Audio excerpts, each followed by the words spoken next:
Génération Champion vous est présenté par mathieuonline.ch, la nouvelle filière sport-études de l'école Moser.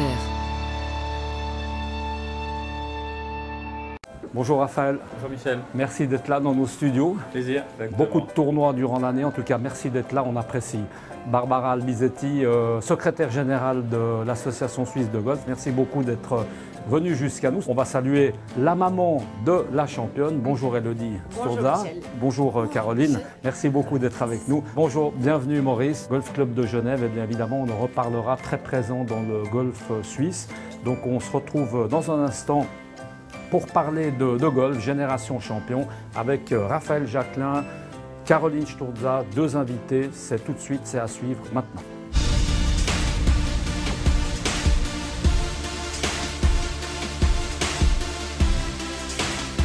Bienvenue à tous, merci d'être avec nous dans ce Génération Champion. Génération Champion où nous allons parler de golf avec nous. Eh bien, vous le savez, c'est un petit peu le principe de l'émission. Un sportif champion actuel, et il est actuel cette fois-ci, avec à ses côtés, ce sera une jeune fille, eh bien, une jeune golfeuse, on l'espère en tout cas, prometteuse elle aussi. Et puis également sur le plateau, c'est toujours le principe de l'émission, quelques invités pour compléter ce plateau. On va commencer à tout seigneur, tout honneur avec notre champion Raphaël Jacquelin. Raphaël, bonjour. Bonjour Michel. Merci beaucoup d'être avec nous. Ça n'a pas été simple d'être là, mais ce n'est pas du tout un reproche, c'est une constatation forcément, parce que quand on est joueur de golf professionnel, c'est vrai qu'on est malheureusement, enfin malheureusement ou heureusement, moi je pense à malheureusement par rapport à la famille, mais c'est vrai que c'est notre métier d'être à l'extérieur le plus possible. Raphaël, on va vous présenter, vous êtes joueur français, 42 ans, 20 ans de circuit professionnel, 500 tournois sur le Tour européen, 500 participations, ça n'est pas rien.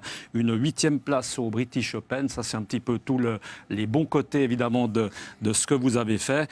Et puis également 4 victoires sur le Tour européen, donc c'est un palmarès extrêmement impressionnant en termes, on va le dire peut-être surtout aussi en termes de longévité. On vous appelle du reste le métronome dans ce que vous faites. On verra que ça n'est pas pour rien. Donc un palmarès assez exceptionnel et 7e joueur français, on l'a dit. À vos côtés, eh bien, on espère que Caroline Sturza aura le même palmarès.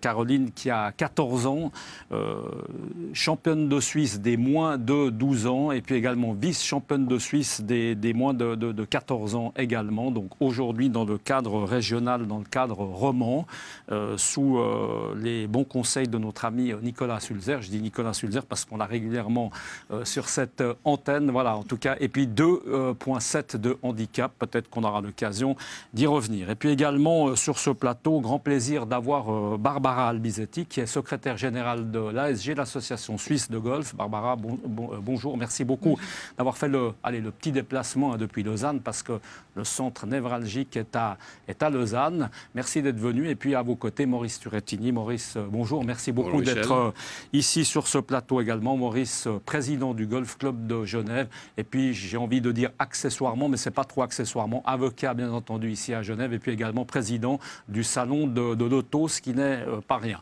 On va commencer avec Raphaël. Raphaël, on en a parlé, 20 ans de circuit professionnel. Toujours, Raphaël, la même passion, la même envie. Ça n'a pas changé. Passion différente, mais ça évolue évidemment au fur et à mesure des années, mais toujours passionné par ce sport, ça c'est clair. Je crois que à la base, je suis sportif dans l'âme. C'est le sport qui m'attire. Pardon, bon joueur de football, je m'excuse, je coupe, mais avant d'oublier, très bon joueur de football, même de tennis, enfin un peu multisport. Oui, j'aime tous les sports, c'est vrai, surtout les sports de balle. C'est là où je suis le meilleur en tout cas. Et c'est vrai que le golf est venu à moi en 89. Et depuis toutes ces années que je joue maintenant 20 ans sur le circuit européen, c'est vrai que la passion change, évolue. Mais en tout cas, je prends toujours autant de plaisir à prendre le départ du 1 le jeudi matin. Donc même si mes partenaires sont de plus en plus jeunes, voire très jeunes. Ouais, c'est vrai que ça évolue beaucoup. J'ai un souvenir de jouer avec McIlroy, il avait 16 ans. Donc tout ça, c'était à Saint-Andrews, je n'ai plus l'année exacte, mais il avait 16 ans. Pardon, vous l'aviez vu déjà devenir très fort ou pas? Oui, il était déjà très fort. Ouais, il était déjà il n'y très avait fort. aucun doute là-dessus. Ouais. Bon, il est arrivé très vite, mais non, il n'y avait aucun doute en tout cas sur sa qualité de jeu. de ses résultats. Et il l'a prouvé, il le prouve encore et il va le prouver longuement, je pense. Alors, on a un peu l'habitude, à vos côtés, on a dit Caroline Sturza qui a 14 ans. J'aime bien des fois comparer un petit peu les évolutions. Justement, c'est pour ça que ça s'appelle Génération Champion. Moi, j'ai envie de dire, où en étiez-vous avec le golf à 14 ans? Réponse à rien du tout, parce que j'ai commencé à 15, donc c'est assez surprenant. Exactement, quand même, hein. Oui, parce que je faisais donc du foot et du tennis avant, et j'ai commencé le golf par hasard à l'âge de 15 ans, donc elle a un peu d'avance sur moi. Le hasard, ça veut dire quoi, Raphaël? C'est quoi le hasard? Ça veut dire la famille, que c'est les copains, c'était quoi? Non, c'était pas famille, mes parents ne jouaient pas du tout au golf, on ne connaissait pas du tout le golf, on connaissait le mini-golf. Moi, je connaissais que le mini-golf à cette époque-là. Et je suis passé par hasard en vélo sur un golf. Je pensais voir un mini-golf et j'ai découvert un vrai golf. Et le directeur m'a gentiment initié pendant 2 heures. Il a pris 2 heures de son temps pour m'initier au golf. Et depuis je n'ai pas quitté le golf. Donc c'est un petit peu grâce à lui quand même. Parce que c'est vrai que ce n'était pas tellement démocratisé à l'époque, il y a encore 20 ans en arrière ou plus. Non, du tout. Beaucoup plus que 20 ans. Moi, je ne connaissais pas, je n'avais pas vu une image de golf. Voilà. Caroline, toi, tu as découvert le golf par hasard aussi sur un vélo, comme ça, en te promenant. Pas vraiment, hein, je crois. Il y a plutôt un peu la famille qui était derrière. Hein. Il y a quand même un certain contexte. Ouais, c'est mes parents qui ont joué au golf et qui m'ont fait découvrir le golf. Donc, moi, ça me plaît vraiment beaucoup. Et voilà. Mais tu es venu au golf à cause des parents? Non. Tu apprécies le golf, il n'y a aucune... Voilà. À noter quand même que le papa, la maman, les frères, les sœurs, donc la famille Sturza, on est extrêmement golf. Ouais. On va peut-être passer la parole à Barbara Albisetti. Le golf, aujourd'hui, justement, on va peut-être commencer par les jeunes. Où est-ce qu'on en est dans le golf suisse? Parce que c'est vrai que, on a quelques beaux exemples. Un des meilleurs exemples, on aura peut-être l'occasion d'en reparler, c'est vrai que c'est Alban, évidemment. Alban Mananzuela, elle fait un bien fou pour le golf, à tout le monde, au golf club de Genève, qui ne vont pas s'en plaindre. Où est-ce qu'on en est par rapport au golf des jeunes en Suisse aujourd'hui? Mais moi, j'ose dire qu'on est vraiment très bien. On a eu une année extraordinaire déjà. Le golf amateur en Suisse, on a eu... Des résultats historiques. Donc, je parle de la 2e place au championnat du monde des dames, extraordinaire. Et ce qui se passe derrière, il y a vraiment des générations, il y a vraiment du talent. Là, on travaille vraiment beaucoup dans les régions. On cherche de soutenir les jeunes dans leur club, dans leur milieu, avec leur soutien, leur pro. Donc, Nicolas Sulzer qui suit les jeunes de tout petit jusqu'à un petit peu plus dans leur carrière. Et on voit les résultats. On voit qu'en fait, on commence vraiment à avoir des très bons résultats aussi au niveau international. Donc Alban n'est pas l'arbre qui cache la forêt. On sent que derrière, ça pousse. Elle inspire. Il y a des gens qui sont derrière. Moi, j'ai vraiment une question, Raphaël, parce que je compare un peu le golf au tennis. On a un peu l'impression qu'au golf, en France, c'est un petit peu la même chose qu'au tennis, c'est-à-dire qu'il y a vraiment un niveau moyen au golf qui est exceptionnel, parce que vous êtes... je n'ai pas exactement compté, mais vous êtes peut-être 20 ou 30. Voilà, c'est ça, sur le Tour européen, ce qui est exceptionnel. Alors, il n'y a pas le meilleur, qui est Alexander Lévy aujourd'hui. Le top 100 mondial. Voilà. Il n'y a pas de, mais il n'y a pas de grand champion, il n'y a pas un Tiger Woods parmi vous, mais par contre, c'est extrêmement homogène. Ça vient de quoi, ça? Comment on explique ça? Il peut toujours y avoir des exceptions, mais c'est vrai qu'on a eu Victor Dubuisson qui s'est glissé dans le top 20 mondial il y a de ça 2 ans. Mais surtout, la masse est bien meilleure, comme vous le dites. Je crois que c'est le plus important et c'est de là que viendra le futur, peut-être Tiger Woods au numéro 1 mondial. Après, mais comment on l'explique, cette masse, Raphaël? Ça vient de quoi? En France, quand même, c'est un sport, je pense comme en Suisse, un sport assez récent. On n'a pas une culture golf en France depuis tout le temps. Je crois qu'il faut du temps pour apprendre la culture du golf. Comme on joue au golf, on ne vient pas du golf. Moi, je viens du foot. En France, c'est du foot. Et on faisait que du foot tout petit. Nous, c'est le hockey. Je vous voilà, rassure, c'est ça. Chacun son truc. Donc voilà, il faut du temps. Je crois que quand je réponds à la presse, généralement, c'est ça. Laisser le temps, aux golfeurs et aux jeunes et aux moins jeunes de faire leur trou. Moi, je suis arrivé sur le Tour européen. On n'était pas du tout structuré. J'étais obligé de monter ma structure au niveau des coachs, préparation physique, préparation mentale. On n'avait rien. Donc, obligatoirement, ça peut prendre du temps. Donc, par contre, les jeunes qui arrivent maintenant sont un peu plus près et donc sont meilleurs de suite. Donc, c'est pour ça que la masse est meilleure. Mais après, pour se glisser dans les meilleurs mondiaux, c'est autre chose. Et ça va prendre vous avez un gros staff autour de vous, Raphaël. Vous aimez bien le dire. C'est un sport individuel, mais vous, c'est carrément une petite PME. C'est un travail d'équipe. Vous aimez le dire. Il y a des gens qui vous entourent. Oui, entre la préparation mentale, physique, technique, l'agent, j'oublie bien sûr pas la famille qui fait partie de cette équipe, puisque sans la famille, je dirais le golfeur ou le sportif de haut niveau ne peut pas les performer comme il veut. Donc ouais, c'est une petite entreprise, mais voilà, c'est intéressant et je crois que depuis toutes ces années, je me régale à le faire, donc on va essayer de continuer un peu plus. Maurice Turrettini, on a parlé un petit peu de la jeunesse qui monte, hein, qui vient, etc. Moi, je crois que c'est important, Maurice Turrettini, de dire que c'est vrai que le Golf Club de Genève, peut-être à tort, on a un peu l'impression que c'est quelque chose qui est réservé, bon, d'abord à une certaine peut-être élite financière, il ne faut pas s'en cacher, puis en plus de ça, peut-être à un certain niveau golfique, mais en fait pas du tout. Écoutez, nous avons la chance d'avoir 750 membres actifs au Golf Club de Genève et parmi ces membres, on a toute une catégorie différente de membres. Nous avons des membres diplomates. C'est une tradition au Golf Club de Genève d'accueillir les diplomates en poste pendant leur séjour à Genève. Et c'est important, d'où le caractère international du Golf Club de Genève. Et puis, on a beaucoup de sportifs et un niveau très élevé, comme le disait Barbara tout à l'heure. On a une école de juniors, si j'ose dire, avec plus de 150 juniors qui sont entraînés par des pros, 6 pros. Même des tout petits. Des tout petits, des 6 ans, ils commencent déjà. Et on a toute une infrastructure qui est organisée sous la direction de François Lostens, le directeur, et avec des capitaines par catégorie, des capitaines dames, des capitaines seniors et surtout des capitaines juniors. Donc on insiste beaucoup sur le mouvement junior. Et effectivement, Alban et comme toi, vous êtes des exemples pour les juniors. On s'identifie à quelqu'un. Le fait qu'Alban ait pu participer aux Jeux Olympiques était quelque chose d'extraordinaire. Je rappelle que lorsque j'étais à l'Assemblée Générale de l'ASG à Berne au mois de mars, et je demandais est-ce que Alban a des chances d'être qualifié, on me disait exclu, c'est impossible, elle n'y arrivera pas, il y a encore trop de chemin. Et pendant le printemps, elle a fait des résultats tellement extraordinaires qu'elle était qualifiée pour participer à cette compétition où, comme vous le savez, elle a terminé 21e sur 60. Elle a fait un très très bon tournoi. Caroline, pour toi, Alban, on en parle parce qu'elle est un peu omniprésente. C'est clair qu'elle est aujourd'hui à Stanford. On se réjouit de la revoir dans 4 ans. Du reste, on lui souhaite le meilleur possible à ce propos. Pour toi, ça a été... Bon, il n'en fallait pas plus, parce que tu es déjà bien motivé, mais c'est un peu une locomotive. C'est important pour toi de voir Alban, de pouvoir la fréquenter. Tu te dis, tiens, pourquoi pas moi? C'est un peu ça. Ouais, c'est ça. Ouais. Ça me donne envie de progresser, de travailler pour y arriver aussi comme elle. Et franchement, je la trouve incroyable. Elle est... Alban, à 14 ans, elle en était où? Voilà, on pourrait peut-être comparer. On va pas comparer à Raphaël, qui lui avait même pas touché encore un club de golf, mais elle en était où? Tu le sais, Alban, à 14 ans? Je sais pas tellement, non. Non? À mon avis, elle n'était pas beaucoup mieux que toi. Ouais, on va peut-être parler un peu études, école. On aime bien savoir comment est-ce que tu arrives à répartir finalement ton temps, l'entraînement. Imaginez qu'il y a beaucoup l'école, classe spéciale à l'école, c'est ça? Je suis à l'école de la Florence, je suis dans le système sportif. Et le vendredi, j'ai souvent des tournois qui commencent le vendredi. Pendant la saison et justement cette école me laisse la possibilité de sortir le vendredi et d'aller au tournoi. Sympa. Il y a eu ces genres de problèmes, Raphaël, pour vous comment ça se passait l'école?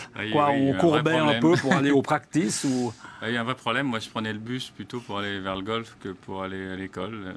Mes parents ont appris ça un peu plus tard, donc c'était un réel problème. Non, il n'y avait pas de sport-études ou d'école spécialisée en tout cas pour le golf, ça c'était clair. Pour d'autres sports sûrement, pour le foot évidemment, encore une fois, mais non, ça n'existait pas. Et même à l'heure actuelle, je pense que c'est encore assez limité. Donc on parlait d'Alban qui va jouer pour Stanford. Je pense que pour les jeunes qui ont envie de finir des études et aussi de jouer au golf à haut niveau, je pense que la voie universitaire aux États-Unis est plutôt très bien. Barbara, on est conscient de ça à l'ASG, études, golf, qu'est-ce qu'on fait pour ça? Il faut améliorer un petit peu parce que ça part de là. On peut pas taper des dizaines d'heures de balles par semaine et puis suivre une scolarité plus ou moins normale. Absolument. C'est clair que de plus en plus, il y a plus des écoles spécialisées, sport-études. Et nous, on cherche vraiment aussi de pousser nos meilleurs joueurs à rentrer dans ces écoles. C'est clair qu'il rend la vie beaucoup plus facile parce que voilà, les tournois, les déplacements, les entraînements, tout ça, c'est pas vraiment possible pour des étudiants normaux. Donc, ces écoles d'études, ça aide beaucoup. Hein. On est attentif. Raphaël, on va parler peut-être un peu de l'évolution. Encore une fois, on aime bien dans cette émission faire des petits retours à travers les âges. Vous qui êtes sur le circuit depuis 20 ans, qu'est-ce qui a surtout changé depuis le début jusqu'à aujourd'hui? Alors, réponse tout, je pense. Oui. Le matériel, beaucoup. Ce qui a fait évoluer les parcours aussi. Donc, dessin les parcours sont plus longs. Il a fallu rallonger, forcément, Ouais, parce qu'on a gagné ils ont en allongé les distance. parcours, puisqu'on tape de plus en plus fort. Le jeu a aussi évolué dans sa stratégie. Je me rappelle devoir travailler un peu plus la balle auparavant. Maintenant, on donne beaucoup moins d'effets à la balle. C'est un peu plus stéréotypé comme jeu. Mais encore une fois, on tape de plus en plus fort et avec beaucoup moins d'effets. Donc, le but étant de donner un spectacle quand même. On est là pour faire un spectacle, même si ça reste un sport et les résultats sont importants. Mais le but, c'est de donner un joli spectacle au public. Donc, c'est ce qu'on voit généralement toutes les semaines dans les tournois. Ça score de mieux en mieux. Ça score de plus en plus bas. Je crois que le niveau a évolué, mais parce qu'il y a simplement beaucoup plus de monde. Donc le golf, en général, au niveau mondial, s'est démocratisé énormément. Par la venue de Tiger Woods, c'est ma génération. Et lui, il a porté énormément, ça c'est clair. Il est fini, Tiger, ou il va revenir?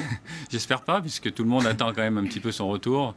Ça serait bien de le voir. Il apporte beaucoup. Hein. Il a porté beaucoup, il apportera encore beaucoup. Après, de le retrouver à son meilleur niveau, en tout cas au meilleur niveau mondial, j'en doute un peu. Trop de problèmes physiques. En tout cas, on espère. Raphaël, aujourd'hui, c'est devenu aussi, dans ce qui a changé, c'est l'âge des champions. Parce qu'à l'époque, on était bon à 50 ans, enfin, ou plus ou moins. Aujourd'hui, on voit notamment chez les filles, Caroline, il va falloir y aller, parce qu'à 19 ans, il faut être dans les meilleurs du monde. Ça, tu le sais. Ouais. Comment est-ce que tu appréhendes là ces 5 prochaines années? Est-ce que tu te dis, ça y est, il me reste encore 5 ans, ça met une petite pression? Non, on fait ce qu'on a à faire. Ouais, je vais passer les étapes, je vais m'entraîner, je vais essayer de faire le maximum. Ouais, voilà. Est-ce qu'une carrière, comme Alban, c'est-à-dire des études comme ça, une petite université aux États-Unis qui te permettrait de jouer un peu au golf, étudier, ça c'est un truc... ça j'aimerais bien. Ce serait un truc qui serait envisageable. Dans ce qui a évolué, on a dit, Maurice Turrettini, c'est les parcours. Alors, vous avez pris conscience au Golf Club de Genève parce que vous avez tout transformé. C'est par rapport à ce que disait Raphaël ou c'est quoi? C'est une demande des membres, c'est de vous dire, tiens, au bout d'un moment, on va rafraîchir un petit peu le club? C'est-à-dire qu'on avait un parcours qui avait 40 ans, qui avait été fait à l'époque avec les matériaux de l'époque et les connaissances de l'époque, qui n'étaient pas 40 ans, c'est quand vous êtes né. Pas très énorme. Et donc, le parcours de Genève était un peu fatigué, si j'ose dire, n'était pas construit selon les bonnes méthodes. Et on a effectivement, depuis une année maintenant, on est dans la deuxième phase, on refait entièrement les fairways, les greens et les bunkers. Nous drainons cette partie du parcours et on met des techniques nouvelles pour nos greens. On va mettre un système de sober pour permettre de déshydrater, si vous voulez, de dessécher, si vous voulez, les greens pour qu'ils soient toujours à une vitesse constante du début à la fin de la saison. Et puis là aussi, il faut soigner aussi les membres, évidemment, etc. Et il y a aussi le Rolex Trophy, quand même. En parler, c'est quand même un gros événement qui fait partie du calendrier de votre club. Et là aussi, il faut être un peu peut-être à la page par rapport aux distances, aux trucs. Absolument. Mais justement, le Rolex Trophy a eu lieu cette année au mois d'août. Comme chaque année, on a pu le jouer malgré les travaux qui ont commencé l'année dernière. Et ça s'est passé extrêmement bien. Et on a eu de très bons échos de la part des pros qui ont apprécié ces modifications du parcours sur les 9 premiers trous. Et maintenant, nous sommes à la deuxième phase de ces travaux. Et on espère que tout sera terminé pour la saison prochaine, au mois de mai-juin. Barbara Albisetti, on parle un peu de parcours, de longueur. Si on parlait un petit peu nombre de clubs, etc., où est-ce qu'on en est au niveau de la situation? Parce qu'à un moment donné, on avait l'impression que ça commençait un peu à saturer au niveau du golf. Parce que pour créer des parcours, des clubs, il faut avoir les joueurs qui viennent derrière. Parce qu'autrement, on se retrouve un peu seul dans son club. On en est où par rapport à ça? Et, depuis un moment, on a 96 clubs. Ça ne bouge pas beaucoup. En fait, pour les prochaines années, je pense que ça va être très compliqué de construire de nouveaux parcours de golf. On a la nouvelle loi du territoire. C'est pas non plus la Russie ou le Canada. On est un peu limité quand même. On est un peu limité, l'investissement. Et puis voilà, la loi du territoire, elle bloque un petit peu toutes les nouvelles constructions de parcours de golf. Donc on fait avec ce qu'on a. Il y a certains parcours qui augmentent, donc de 9 trous à 18 trous. Ça, c'est des bonnes choses. Mais vraiment de nouveaux projets, ça va être un peu plus compliqué. Donc quand on parle de démocratisation, alors il y a peut-être l'ASGI, non? L'association, ça c'est bien, c'est un petit peu pour les golfeurs qui ne sont pas dans les clubs, c'est une association un peu indépendante. Pour les indépendants, ça continue? Oui. Alors nous, on a 2 organisations indépendantes, donc l'ASGI et la Migros, et c'est vrai que grâce à eux, le golf, quand même, il a augmenté, parce que de ces temps, les gens, ils ne veulent pas tout le temps rentrer dans un club pour différentes raisons. Donc, une solution organisation publique, c'est vrai que c'est une très très bonne solution. Nous d'ailleurs, on est en train de faire une campagne de communication pour chercher de démocratiser le golf, de chercher de rendre notre sport beaucoup plus jeune, cool, sympathique, un peu plus vu de notre côté que. Malheureusement, il y a encore cette image de vieux riches que voilà, on veut changer avec notre campagne de communication qui a commencé donc, cette année et va durer pendant les prochaines 4 années, donc de Rio à Tokyo.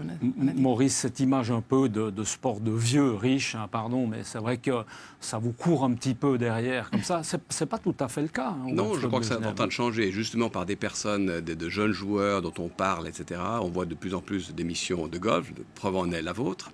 Ça intéresse de plus en plus de gens. Il y a quand même beaucoup plus de gens qui jouent, qui pratiquent le golf. Effectivement, certains renoncent à rejoindre des clubs pour être membres de la SGI, mais il y a quand même de plus en plus de joueurs de golf, c'est vrai. Et je crois que ce qui est important, c'est d'avoir des jeunes qui peuvent promouvoir ce sport et faire parler de ce sport, parce qu'il est parfois encore un peu méconnu. Raphaël, qu'est-ce que vous pourriez donner comme bon conseil à Caroline qui est à côté de vous, qui commence sa carrière? Bon, alors c'est une fille, un garçon, c'est pas forcément peut-être le même circuit, mais enfin... C'est sensiblement pareil. Oui, hein. Il faut travailler. Vous, par exemple, justement, votre travail, une journée de Raphaël Jacquelin, ça ressemble à quoi? Hors tournoi ou en tournoi? Oui, voilà. Ça évolue pas mal. Allez, on va dire hors tournoi, parce que le tournoi, il y a déjà le tournoi, donc on imagine qu'on ne peut pas trop travailler. Mais il y a du physique à faire, il y a du relationnel, il y a du... Parce qu'à noter que vous êtes souvent engagé dans des fondations. Enfin, il y a beaucoup de trucs, hein. Ah oui, obligatoirement, mais si on prend une journée type d'entraînement en préparation de tournoi, généralement, si je ne vais pas sur le parcours, je vais passer une demi-journée au golf. Donc, grosso modo, 4 heures au golf. Et là, vous faites quoi? Des gammes, des... Oui, il y a des gammes. Alors après, ça évolue suivant les résultats et suivant les sensations, ce que j'ai besoin de travailler. Alors maintenant, on a toutes les méthodes de vidéo et de trackman, enfin, toutes les... Avec la nouvelle technologie que j'utilise beaucoup. J'ai toujours travaillé avec la vidéo et mon entraîneur. Alors maintenant, c'est facile puisqu'on peut lui envoyer des vidéos même quand il n'est pas présent, ce qui n'était pas possible avant, enfin, qui était moins possible avant. Mais 4 heures, oui, je passe tout entre le putting, le petit jeu, le grand jeu, le practice. Mais vous, votre swing, il n'y a plus rien à faire. On dit que vous êtes un métronome. Il y a toujours à faire. Non, mais on dit que vous êtes un métronome, une horloge. Oui, mais non. Non, réglé comme un coucou. Oui, non, c'est pas si réglé que ça. Non, c'est pas ça. C'est l'impression que ça donne. Ça se dérègle vite. Mais c'est bien, c'est une bonne impression. Ouais, ça donne une bonne impression, mais non, on travaille toujours le swing, puisqu'on a toujours l'impression qu'on peut, je dirais, être réglé et contrôler son mouvement, mais c'est un peu le problème de tous les golfeurs, amateurs et professionnels, c'est qu'on a l'impression qu'une journée, quand on a bien joué, mais que ça y est, on a trouvé le secret et que le lendemain... Ah oui, ça nous a c'est vrai pour nous aussi. Oui. C'est vrai pour les Caroline, comment est-ce que tu travailles ton swing? Est-ce que d'abord tu es réglé aussi comme un coucou? Ça, c'est déjà la première question. Est-ce qu'il y a encore des petites modifications à faire? Et qui s'en charge? Les parents, des entraîneurs, qui se chargent de régler un petit peu ce swing? J'ai plusieurs entraîneurs. J'ai Régine Lotens qui est ma pro au Golf Club de Genève. Une référence. Ouais, j'ai aussi d'autres pros, par exemple à Ezri, j'ai Sabine Etchevers, qui est aussi une pro que je fais de temps en temps des cours, mais pas tout le temps. En ce moment, je dois bien travailler mon swing parce que il va pas tellement bien. Alors, j'ai changé de club, donc je dois m'adapter. Ouais. Ils sont plus longs, ils sont plus lourds, donc je suis en pleine période de changement. Je m'entraîne... Mais tout ce nombre d'entraîneurs, ça ne dérègle pas les swings, pardon Raphaël, non, on peut faire confiance comme ça à plusieurs, parce que c'est quand même particulier. Après, il y a plusieurs personnes qui mettent un petit peu leur grain de sel là au milieu. Quelqu'un pour le putting. Ah voilà, que pour le putting. Que pour le putting. Après, j'ai la technique, j'en ai... Je vois que Maurice a l'air un petit peu... Maurice Turrettini, évidemment, que, comme joueur amateur, hein, on peut le dire comme ça, c'est vrai que c'est impressionnant de savoir qu'on a des spécialistes, finalement, dans chaque partie du jeu. Ben oui, moi, je vais voir David Ledbetter depuis 1992, maintenant. Chaque année, je le vois. Et il donne la ligne directrice de mon swing, je dirais, à mon entraîneur qui est basé dans le sud de la France, qui est Alain Alberti. Donc voilà comment ça fonctionne depuis une vingtaine d'années. Un mot sur l'enseignement, Barbara, peut-être pour terminer, parce qu'on arrive déjà pratiquement au terme de l'émission, ça passe assez vite. En termes justement de structure d'entraîneur, on a Nicolas Sulzer hein, qui fait la région. Comment est-ce que c'est organisé pour arriver à sortir un peu des jeunes pousses? C'est vraiment très important qu'ils se sentent à l'aise. Donc oui, qu'ils ont leur coach, qui se sentent vraiment soutenus. Après, nous, on a tout une structure de tournois. Donc les jeunes, ils peuvent participer à des tournois de U12, U14, U18. Et puis, il y a du ranking. Et après, les meilleurs, ils peuvent aller à l'étranger et à se confronter avec des jeunes de le même âge à des championnats internationaux. Donc ça, c'est très, très, très important de prendre cette expérience à l'étranger et déjà pouvoir se confronter. C'est ça qu'on donne la chance à nos joueurs de vraiment faire cette formation dans leur milieu, dans leur club le plus possible. Et après, quand même, prendre l'expérience à l'étranger. Raphaël Jacquelin, on arrive au terme, peut-être en termes d'objectifs. Alors c'est vrai, 42 ans, on est un jeune joueur de golf, il faut dire ce qui est. Peut-être dans la tête un peu moins, parce que ça fait quand même un peu d'usure aussi. Vous n'aimez pas trop qu'on parle de reconversion, Raphaël? Non, ce n'est pas encore le mot qu'il faut utiliser. C'est pas encore d'actualité. C'est pas d'actualité. Mais vous la voyez comment, cette reconversion? Parce qu'il y a un moment donné où il va falloir l'avoir. Hein. Partager ma passion avec les jeunes. Je crois que le côté junior me plaît beaucoup. Alors, je n'ai pas d'idée très précise encore. Vous serez actif peut-être au sein de la fédération ou un truc comme ça? Pourquoi pas, mais je sais que partager avec les jeunes et leur faire gagner du temps, c'est quelque chose d'important et qui me plaît. Rendre aux autres ce qu'on nous a donné. Voilà. Ça paraît assez évident. Ça paraît évident. Prochain objectif, le prochain tournoi, la saison Turquie. Est quasiment finie. Turquie la semaine prochaine, c'est le premier tournoi des Final Series sur le Tour européen, donc il va falloir faire un bon résultat pour jouer celui d'après. Merci beaucoup en tout cas d'avoir participé à cette émission. Maurice Turrettini, Barbara Albisetti, merci beaucoup. Merci à vous de nous avoir suivis. On se retrouve le mois prochain comme d'habitude dans Génération Champion. Passez une excellente fin de journée. À bientôt. Ciao.